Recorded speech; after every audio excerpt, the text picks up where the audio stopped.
আসসালামু আলাইকুম। অনার্স চতুর্থ বর্ষের শিক্ষার্থীরা সবাই কেমন আছো? আশা করি সবাই ভালো আছো। দেখো, আমরা অনার্স চতুর্থ বর্ষের মুদ্রা, ব্যাংকিং ও অর্থায়নের জাতীয় ইউনিভার্সিটির 2019 সালে একটা কোশ্চেন সমাধান করবে ইনশাল্লাহ। এখানে দেওয়া আছে গড় আয়, দুইটা সিকিউরিটির গড় আয় দেওয়া আছে। এখানে আমার যে বছর আর গড় আয় দেওয়া আছে, এখান থেকে প্রত্যাশিত আয় এবং পরিমিতি ব্যবধান নির্ণয় করতে বলছে। প্রত্যাশিত আয় এবং পরিমিতি ব্যবধান। এখন আমি সমাধানে যাই। দেখো, সমাধান ধরি আর এস আর এন সমান সিকিউরিটি এন, সিকিউরিটি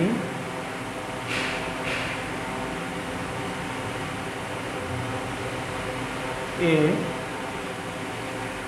আর বি এস আর এন সিকিউরিটি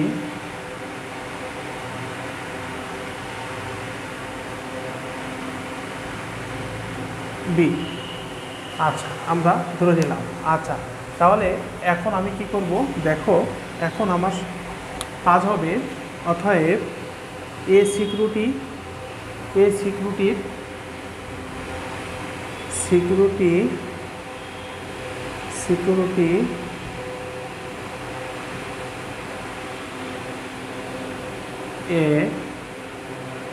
এর প্রত্যাশিত গড় আয় নির্ণয়। প্রত্যাশিত গড় আয় নির্ণয়, গড় আয় নির্ণয়। আচ্ছা, দেখো, তাহলে আমরা সূত্র লিখি। অতএব আর এ ইকুয়াল টু সামেশন আর এ বড় হাতের এন। আচ্ছা, এখানে আমি একটু বিস্তারিত লিখে দেই, তাতে আমাদের মনে থাকবে না। এখানে আর এ সমান সমান মোট আয়, মোট আয়। আচ্ছা, আর এ সমান সমান কি? মোট আয়। আর সামেশন হলো, অর্থ হলো সমষ্টি, সামেশন অর্থ সমষ্টি। আচ্ছা, তারপরে দেখো, এন সমান সমান বছরের সংখ্যা, বড় হাতের এন সমান বছরের সংখ্যা। আচ্ছা, আর এ বার, এটা হলো তোমার গড় আয়, গড় আয়। এটা আমরা নির্ণয় করলাম। এখন দেখো, খুব সুন্দর করে বোঝো। তাহলে আমরা এটার মান, আমরা টোটাল এটার মান, আমরা এখানে পার্সেন্টেজ না, এখানে দিতে পারতো 14%। তখন তুমি কি করবা? 14/100 সমান সমান কত? 0.14। এভাবেও কিন্তু তোমাকে দিতে পারে 14% দিয়ে সিকিউরিটি।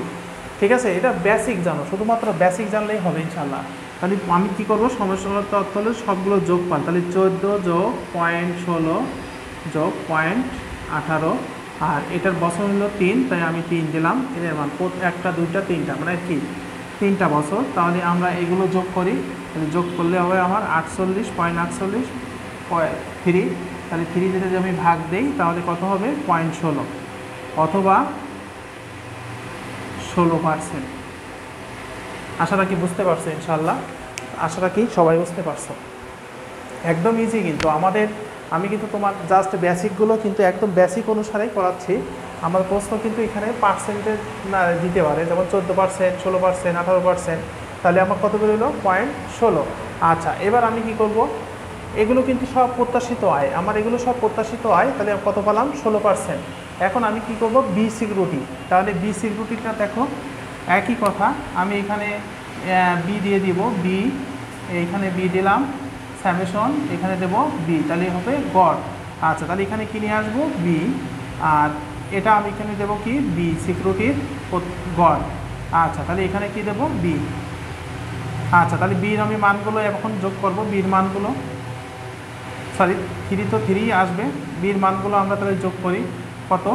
18.18 প্লাস 0.15 প্লাস 0.13, তাহলে যোগ করলে কত হচ্ছে আমার, যোগ করলে হবে 0.46, আচ্ছা তাহলে আমার এটা ভাগ দিলে হবে কত 0.15 পয়েন্ট সামথিং, তাহলে অতএব 15%, কত হবে অথবা 15 অথবা 0.15 অথবা 15%। আশা রাখি বুঝতে পারছেন ইনশাল্লাহ। তাহলে আমার প্রত্যাশিত আয় অবশ্যই নির্ণয় করা শেষ হয়ে গেল। এখন দেখো আমার পরিমিতি ব্যবধান নির্ণয় করতে বলছে, পরিমিতি ব্যবধান। আচ্ছা পরিমিতি ব্যবধানটা কি দেখো,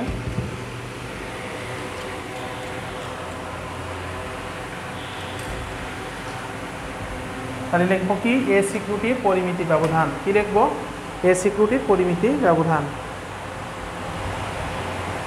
এ সিকিউরিটির পরিমিতি ব্যবধান, এ সিকিউরিটির পরিমিতি ব্যবধান।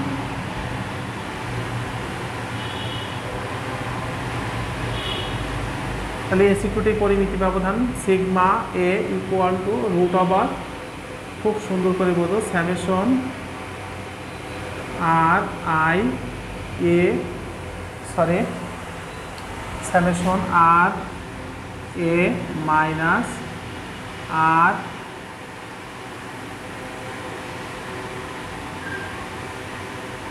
স্কোয়ার। আশা রাখি বুঝতে পারছো ইনশাল্লাহ।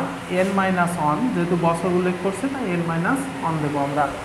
আচ্ছা এখন কি করব, এ সিকিউরিটির মানগুলো, তাহলে দেখো এখানে আর এ আই দিলে হবে, কারণ এর ওই একাধিক তো এই জন্যই আর কি। এখন দেখো আমরা মান বসাই, এটার অর্থ হলো প্রত্যেকটার থেকে আমরা যে গড় মান পাইছিলাম, কত মান পাইছিলাম 0.16, যেমন আর এ বার এর মান পাইছিলাম 0.16।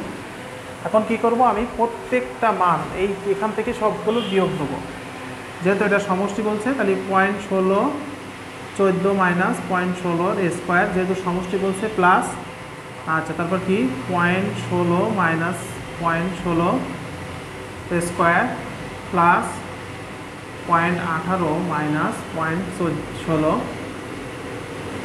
এর স্কোয়ার, এন এর মান কত 3 মাইনাস 1, আচ্ছা তাহলে রুট ওভার, তাহলে এটা ক্যালকুলেশন করলে আমি একেবারে করে দেই, এটা ক্যালকুলেশন করলে কত হবে, আমরা বিয়োগ দিয়ে এটাতে এটা বিয়োগ দিয়ে স্কোয়ার করব, তাহলে স্কোয়ার করলে আমার ক্যালকুলেশন দাঁড়াবে কত 0.3008, এটা ক্যালকুলেশন করলে দাঁড়াবে, এটা যদি আমি ভাগ দিই তাহলে আমার দাঁড়াবে কত 0.004, এটাকে যদি আমি রুট করি তাহলে আমার দাঁড়াবে কত 0.02 সমান 2%। তাহলে আমরা পরিমিতি ব্যবধান পেয়ে গেলাম, এটা কত 2%। একদম ইজি, কিন্তু আমরা মানে বিষয়টার প্রত্যেকটা নিয়মই কিন্তু একই। যদি তোমাকে বলা হয় প্রত্যাশিত গড়, দুইটি সিকিউরিটি দেওয়া থাকে, প্রত্যাশিত আয় এবং পরিমিতি ব্যবধান দেওয়া থাকে, তাহলে আমার সূত্র এভাবে বসে আমার সমাধান করতে হবে। দেখো বি সিকিউরিটিটা ঠিক একই, বি সিকিউরিটি আমি ঠিক একইভাবেই নির্ধারণ করব। বি সিকিউরিটি দেখো, বি সিকিউরিটিটা দেখো, তাহলে আমরা বিএসএম দেই, আর এখানে দেই কি বি সিকিউরিটির পরিমিতি ব্যবধান, তাহলে sigma B equal to root over summation R B minus R B bar এর হোল স্কোয়ার বড় হাতের n-1।